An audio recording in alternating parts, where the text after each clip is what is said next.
Huwag mong subukan. Masisira ang buhay mo.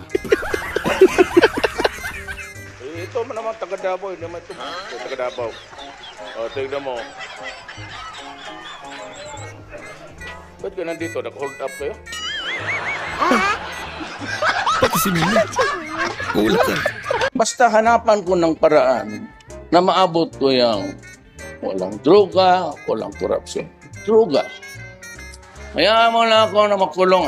Isang Pilipino, okay lang yun. Kung malibre ko lang lahat ng pamilya by going to prison, I'll go to prison.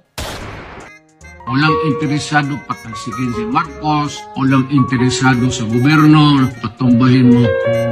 Huwag iyang kay dumaan ako ng presidente pati sa gobyerno ko ito. We'll ask that we will be heard from time to time so that government would know what the sentiments of the people are and whether the sentiments or not totoo man o hindi.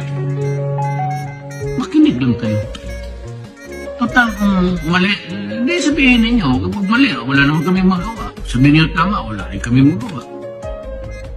Just the right to be heard. Yan ang importante sa Constitution. The right to be heard. Period. May pera ang gobyerno.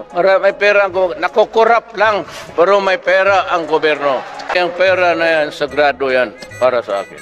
It does not belong to anybody's pocket. It will not make anybody of us here rich. None of that. Ang kami trabaho lang. Yan ang pinili namin.